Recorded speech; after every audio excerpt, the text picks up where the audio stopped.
Hello everyone. सगळ्यांचे माझ्या basic terms in accountancy lecture number 2 मराठीमध्ये सर्वांचे हार्दिक स्वागत.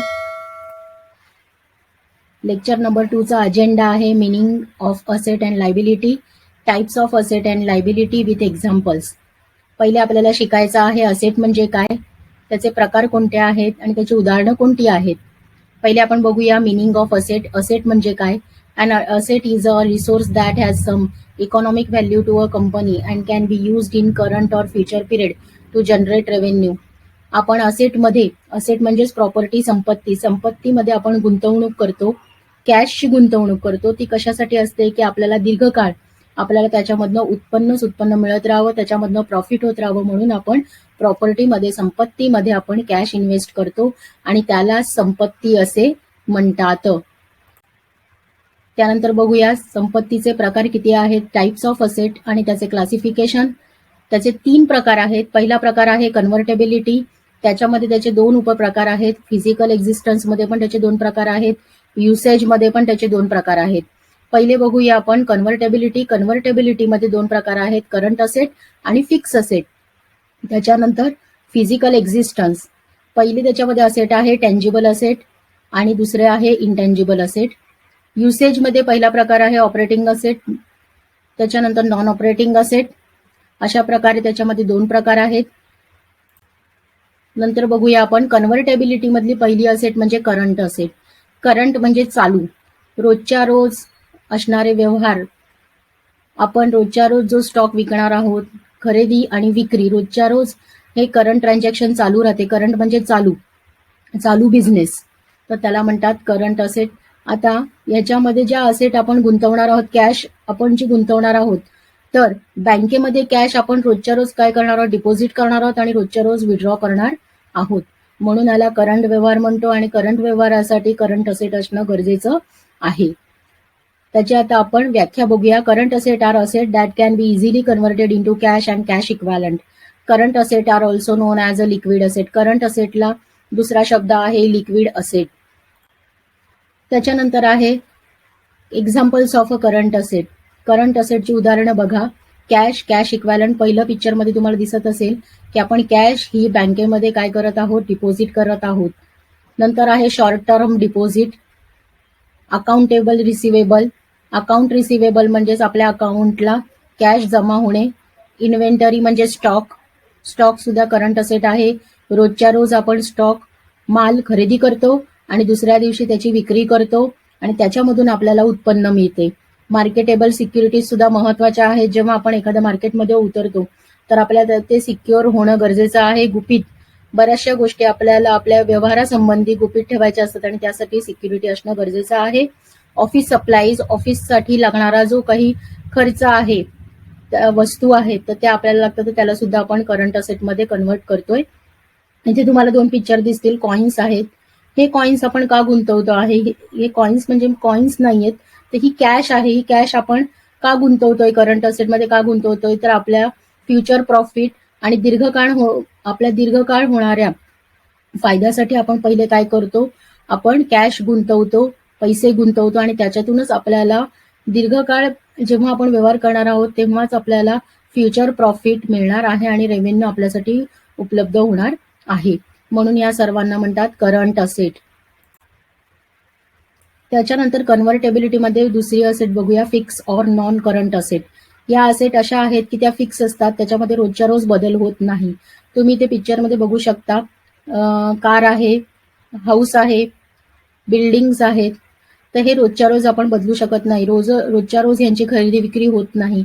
एकदाच कायमस्वरूपी आपल्याला आपल्या बिझनेससाठी किंवा आपल्या स्वतःच्या फायद्यासाठी आपल्याला या असेट घ्याव्या लागतात आणि त्या फिक्स असतात. रोजच्या रोज आपण त्याच्यामध्ये बदल घडून आणत नाही, पण ही आपल्यासाठी फ्युचर इन्व्हेस्टमेंट आहे, म्हणून याला म्हणतात fix or non current asset. त्यानंतर त्याचे आपण उदाहरणं बघूया. Examples of fix asset. पहिला आहे लँड. डोळ्यांनी बघू शकतो, अनुभवू शकतो, म्हणून लँड ही फिक्स असेट आहे. बिल्डिंग आहे. बिल्डिंग आपण बघू शकतो, अनुभवू शकतो. मशिनरी. रोजच्या रोज कामासाठी आपल्याला मशिनरीची आवश्यकता आहे. इक्विपमेंट, पेटंट, ट्रेडमार्क सुद्धा महत्वाचा आहे. आपल्या दैनंदिन आपण जो काही बिझनेस करतो, व्यापार करतो, त्यासाठी ट्रेडमार्क जर असेल तर आपल्याला खूप फायद्याचा आहे. आपला बिझनेस अगदी चांगल्या प्रकारे होऊ शकतो. म्हणून ह्या सर्व फिक्स आहेत. पेटंट कधीच बदलत नाही. पेटंट फिक्स आहे, म्हणून त्याला आपण फिक्स असेट असे म्हणतो. त्याच्यानंतर फिजिकल एक्झिस्टन्स मध्ये बघूया टँजिबल असेट. टँजिबल म्हणजे डोळ्यांना दिसणारी, ज्याला स्वतःचं अस्तित्व आहे, त्याला आपण हात लावू शकतो, हाताळू शकतो, फील करू शकतो, तर त्याला म्हणतात टँजिबल असेट. इथे दिसतंय बघा, डेफिनेशन बघूया आपण, त्याची व्याख्या बघूया. Tangible assets are asset with physical existence, we can touch, we can feel and we can see them. तर त्यालाच आपण काय म्हणतो, जे डोळ्यांनी दिसतंय, ज्याला आपण अनुभवू शकतो, तर त्याला स्वतःचं अस्तित्व असतं, तर त्याला म्हणतात हे tangible asset. Examples of tangible asset बघा. टँजिबल असेटची उदाहरणं आहेत land, building, machinery, equipment, cash, office supplies, inventory, marketable security. या सगळ्या कॅश आपण हाताळू शकतो. सायबर सिक्युरिटी सुद्धा आपल्याला माहिती आहे सर्वांना. त्याच्यानंतर मशिनरीज आहेत, बिल्डिंग आहे, आपण स्वतःची बिल्डिंग सुद्धा विकत घेऊ शकतो, आणि हे सगळं आपल्या डोळ्यांना दिसणारं आहे. आपण त्यांना हाताळू शकतो. गाडी असेल, कार असेल तर आपण फिरवू शकतो. त्याच्यानंतर बिल्डिंगमध्ये आपण राहतो, मशिनरीचा रोजचा रोज उपयोग, तर ह्यांना म्हणतात टँजिबल असेट. टँजिबल म्हणजे दिसणाऱ्या असेट, आणि ज्यांना रोजच्या रोज आपण हाताळू शकतो, अनुभवू शकतो. त्याच्यानंतर फिजिकल एक्झिस्टन्स मधलं बघा intangible asset. Intangible assets are that lack physical existence. Intangible असेटला स्वतःचं अस्तित्व नसतं, त्या दिसत नाहीत, पण तरी पण ते आपल्याला बिझनेसमध्ये प्रॉफिट आणि रेव्हेन्यू मिळवून देतात आणि आपल्यासाठी फायद्याचे असतात. ब्रँड्स आहे, कंपनीचे ब्रँड्स आहे, गुडविल आहे, ट्रेडमार्क्स आहेत, पेटेंट आहे. त्याच्यानंतर एक उदाहरण द्यायचं झालं तर नॉलेज. जेव्हा शिक्षक मुलांना शिकवतात तेव्हा ते मुलांना ज्ञान देत असतात, पण ते ज्ञान आपण प्रत्येक वेळी दाखवू शकत नाही, तर त्यालाच म्हणतात इंटँजिबल असेट. आणि हे ज्ञान आपल्याला पुढे फ्युचरमध्ये, भविष्यामध्ये अतिशय उपयोगी पडतं, पण हे ज्ञान आपण दाखवू शकत नाही, म्हणून ही आपली काय आहे, इंटँजिबल असेट आहे. त्याच्यानंतर examples of intangible asset. Intangible असेटची आपण उदाहरणं बघूया. Goodwill, patent, brand, copyrights, trademarks, trade secrets, licence and permits, corporate intellectual property. आता ह्या ज्या सर्व गोष्टी आहेत, कॉपीराइट आहे, ट्रेडमार्क, जे व्यापारासंबंधित जेवढे सगळे सिक्रेट्स आहेत, हे जे सिक्रेट्स आहेत, जे काही गुपित आहे, ते आपण दुसऱ्याला दाखवू शकत नाही, आणि ते गुपितच ठेवणं अतिशय महत्वाचं आहे, तर त्याला म्हणतात इंटँजिबल असेट. आणि ही असेट व्यापारासाठी अतिशय महत्वाची आहे. त्याच्यानंतर बघूया युसेज. युसेज मधला पहिला टाईप आहे operating asset. If asset are classified based on their usage or purpose, asset are classified as either operating asset or non-operating assets. Operating assets are assets that are required in the daily operation of a business. बघा, operating asset म्हणजे काय, रोजच्या रोज दैनंदिन व्यवहारामध्ये आपले जेवढे transaction होत असतात त्याचा रिपोर्ट, त्याचा ट्रू रिपोर्ट, खराखुरा रिपोर्ट आपल्याला लिहावा लागतो, आणि जेवढे ट्रान्झॅक्शन होतात, जेवढी कॅश आपल्याकडे येते, ती कॅश आपण बँकेमध्ये डिपॉझिट करतो. प्रत्येक गोष्टीचं जे आपण नोंद ठेवतो त्यालाच म्हणतात ऑपरेटिंग असेट.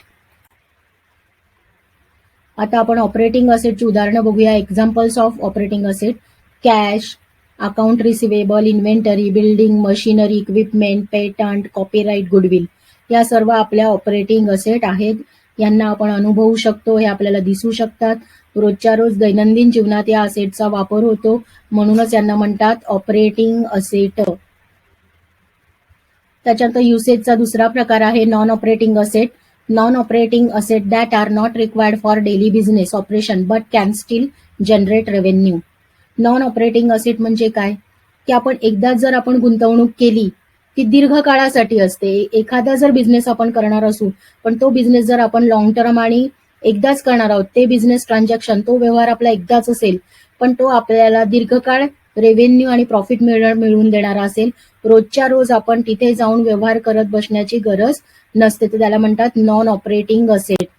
नॉन ऑपरेटिंग असेटची उदाहरणं आहेत बघा. Examples of non operating assets: short term investment, marketable securities, vacant land, interest income from a fix deposit. ह्याच्यामध्ये बघा, पहिला आहे शॉर्ट टर्म इन्व्हेस्टमेंट. आपण 5 वर्षासाठी किंवा 15 वर्षासाठी आपण आपली कॅश बँकेमध्ये डिपॉझिट करू शकतो. मार्केटेबल सिक्युरिटीज मध्ये सुद्धा आपण इन्व्हेस्टमेंट करू शकतो. वेकंट लँड, आपण आपल्या नावावरती जमिनी घेऊ शकतो, त्याच्यामध्ये सुद्धा गुंतवणूक करू शकतो. इंटरेस्ट, जेव्हा आपण एखादी गुंतवणूक करणार आहोत, बँकेमध्ये आपण डिपॉझिट करणार आहोत, कॅश डिपॉझिट असेल, काहीही असेल, गोल्ड असेल, जेव्हा आपण ते बँकेत ठेवतो तर त्याच्यावरती आपल्याला सुद्धा त्याचं इंटरेस्ट मिळणार आहे. इंटरेस्ट रिसिव्ड हे आपल्यासाठी रेव्हेन्यू आहे. त्याच्यानंतर income from a fix deposit, आपण जर फिक्स डिपॉझिट ठेवलेली असेल तर त्याच्यावरती आपल्याला व्याजावर व्याज मिळत जातं आणि त्याच्यातूनच सुद्धा आपल्याला भविष्यात त्याचा रेव्हेन्यू किंवा प्रॉफिट म्हणून उपयोग होणार आहे. म्हणूनच त्याला म्हणतात नॉन ऑपरेटिंग असेट. त्याच्यानंतर आपल्याला दुसरा भाग बघायचा आहे, मिनिंग ऑफ लायबिलिटी. लायबिलिटी म्हणजे काय? अ liability is something a person or company owes, usually a sum of money. Liabilities are settled over time through the transfer of economic benefits, including money, goods or services. बघा, liability म्हणजे आपण एक प्रकारे म्हणतो देय. जेव्हा आपण बिझनेस करत असतो तर आपल्याला कधी कधी आपल्याकडे कॅश ही पूर्ण प्रमाणात नसते, आपल्याला दुसऱ्याकडून घ्यावी लागते. आणि जेव्हा आपण दुसऱ्याकडून कर्ज घेतो तेव्हा ते लायबिलिटीमध्ये दाखवलं जातं. आपण भविष्यात ते कर्ज फेडणार असतो, पण सध्या आपल्याकडे तेवढी कॅश नसल्यामुळे आपण दुसऱ्याकडनं ती कॅश घेणार असतो आणि त्यालाच म्हणतात लायबिलिटी. आणि हे आपण आपल्या फ्युचर भविष्य काळाच्या इकॉनॉमिक बेनिफिट्स साठी आपण ही कॅश घेतो. भविष्य काळातील जे काही आपलं अर्थशास्त्रीय व्यापारामध्ये जे अर्थशास्त्रीय दृष्टिकोन जो आहे तो आपल्याला बेनिफिट म्हणजे फायदा मिळवून देण्यासाठी आपण ही लायबिलिटीमध्ये बँक असेल किंवा कुठल्याही व्यक्तीकडून आपण कर्ज घेतो आणि ते आपण गुड्स, माल, स्टॉक त्याच्यामध्ये इन्व्हेस्टमेंट करतो, म्हणून त्याला लायबिलिटी असे म्हणतात. त्याच्यानंतर एक्झाम्पल्स ऑफ लायबिलिटी. एक्झाम्पल्स म्हणजे लायबिलिटीची उदाहरणं कोणते कोणते आहेत तर बघा, बँक लोन. मी आताच तुम्हाला सांगितलं की बँक लोन, बँकेकडून आपण लोन कशासाठी घेतो तर आपला व्यापार जो आहे तो पुढे सुरळीत चालण्यासाठी आपण बँकेकडून लोन घेतो आणि आपल्याला त्याचं इंटरेस्ट भरावं लागतं. त्याच्यानंतर अकाउंट पेएबल म्हणजे बिल्स पेएबल आपण बिल भरतो. ज्या व्यक्तीकडून आपण बाकीवर क्रेडिटवरती जो काही माल घेत असतो त्याचा आपण महिन्याला असेल, 2 महिन्याला असेल, 3 महिन्यांनी आपण त्याचं जे काही देय आहे ते आपण देत असतो. मॉर्गेज आहे, deferred revenue, bonds, government bonds, warranties, accrued expenses, हे जे सगळं आहे त्यासाठी आपण काय करतो, वेळेनुसार त्यांनी ठरवून दिलेल्या वेळेनुसार आपण पेमेंट करत असतो आणि ही लायबिलिटीची सर्व उदाहरणं आहेत. त्याच्यानंतर लायबिलिटीचा प्रकार बघूया. पहिला प्रकार आहे current liabilities. Current liabilities also known as a short term liability are डेप्ट or obligations that need to be paid within a year. Current liability अशी लायबिलिटी आहे की जे काही आपण क्रेडिटवरती ज्या गोष्टी घेतो, मग स्टॉक असेल, माल असेल, काही असेल, तर ते आपण 2 महिन्यांनी, 3 महिन्यांनी त्यांनी जे ठरवून दिल्याप्रमाणे आपण त्यांचं देय जे आहे ते आपण देत असतो. पण आपण 2 महिने, 3 महिन्यांनी देत असतो, त्याच्यामध्ये 15 दिवसांनी सुद्धा आपण देऊ शकतो. तर ही कॅश पे करतो तर त्याला काय म्हणतात, करंट लायबिलिटी असे म्हणतात. त्याच्यानंतर एक्झाम्पल्स ऑफ करंट लायबिलिटी बघूया आपण. करंट लायबिलिटीची उदाहरणं बघूया. Account payable, interest payable, income taxes payable, bills payable, bank account overdraft, accrued expenses, short term loans. बघा, इथे अकाउंट पेएबल म्हणजे आपण जे दुसऱ्याचं देणं आहे ते आपण देत असतो, मग 1 महिन्याचं असू दे ट्रान्झॅक्शन किंवा 2 महिन्याचं असू दे. इन्कम टॅक्स आपल्याला पे करावाच लागतो कारण आपण मोठा बिझनेस करत असतो, ते सुद्धा आपलं काय आहे, करंट लायबिलिटी आहे. बिल्स पेएबल आहे, दुसऱ्याचं बिल देणं असतं. Bank account overdraft. त्याच्यानंतर बघा, त्याच्यानंतर आहे टाइप्स ऑफ लायबिलिटीज. लायबिलिटीजचे प्रकार बघा, त्याच्यामध्ये पहिला आहे non current liability. Non current liabilities are also known as a long term liabilities are डेप्ट or obligation due in over a year's time. बघा, नॉन करंट लायबिलिटी अशी लायबिलिटी आहे की त्याच्यामध्ये आपल्याला 1 वर्षाचा पूर्ण वेळ असतो आणि त्याच्यामध्ये आपण जे काही आपलं कर्ज असेल ते आपण भरू शकतो. म्हणूनच आपल्याला ह्याला नॉन करंट लायबिलिटी असे म्हणतात, कारण ह्याच्यामध्ये आपल्याला पूर्ण 1 वर्षाचा वेळ असतो आणि मोठ्यातलं मोठं ट्रान्झॅक्शन आपण याच्यामध्ये करू शकतो, पण वर्षभराने आपल्याला हे देय फेडणं गरजेचं असतं. त्याच्यानंतर आहे त्याचे examples of non current liability. बघा, नॉन करंट लायबिलिटीचे उदाहरणं बघा, bonds payable, long term notes payable, deferred tax liabilities, mortgage payable, capital लिजेस.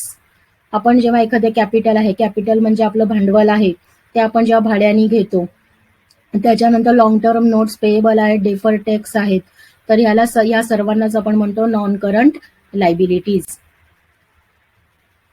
नंतर आहे बघा टाइप्स ऑफ लायबिलिटीज मध्ये थर्ड टाइप आहे contingent liability. Contingent liabilities are liabilities that may occur depending on the outcome of a future event. भविष्यातील ज्या काही आपल्या घडामोडी आहेत, जे ट्रान्झॅक्शन आहेत, त्याच्यावर जे आपलं बिझनेस ट्रान्झॅक्शन किंवा आपण व्यापार कोणत्या प्रकारे करतो आणि त्याचा येणारा आउटकम, त्याचा होणारा फायदा जो आहे किंवा ते जे ट्रान्झॅक्शन आहे त्यालाच म्हणतात कॉन्टिंजंट लायबिलिटी.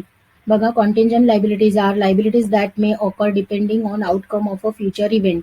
आपण जो काही भविष्यातील जे ट्रान्झॅक्शन आहे, आपण एखादा व्यापार करणार आहोत, त्याचा येणारा आउटकम म्हणजे त्याच्यामध्ये आपल्याला प्रॉफिट होणार आहे की लॉस होणार आहे, त्याच्यावरती ही लायबिलिटी अवलंबून असते, म्हणून त्याला म्हणतात कॉन्टिंजंट लायबिलिटी. त्यानंतर एक्झाम्पल्स ऑफ कॉन्टिंजंट लायबिलिटी बघा, लॉ सूट प्रॉडक्ट आणि वॉरंटीज. आपल्याला गॅरंटीज आणि वॉरंटीज तुम्हाला माहिती आहे की आपण जेव्हा इलेक्ट्रॉनिक गॅजेट घेतो तेव्हा त्याच्यावरती वॉरंटीज असतात. तर आपल्याला बिझनेसमध्ये सुद्धा या वॉरंटीज असणं गरजेचं आहे. लॉ सूट प्रॉडक्टवर आपल्याला वॉरंटीज मिळणं किंवा देणं हे गरजेचं आहे. तर कॉन्टिंजंट लायबिलिटीमध्ये या गोष्टी, ही उदाहरणं महत्वाचे रोल प्ले करतात. कारण वॉरंटीज दिल्यानंतर आपल्याला आपले जे प्रॉडक्ट्स आहेत ते असे चांगले निघणं गरजेचं आहे.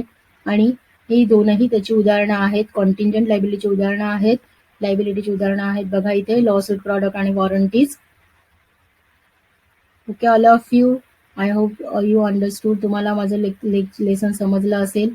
आणि जर या लेक्चर संबंधित तुम्हाला अजून काही टर्म्स तुम्हाला हव्या असतील तर तुम्ही माझ्या कमेंट बॉक्समध्ये लिहा. मी तुम्हाला ते देण्याचा प्रयत्न करीन, शिकवण्याचा प्रयत्न करीन. Thank you everyone.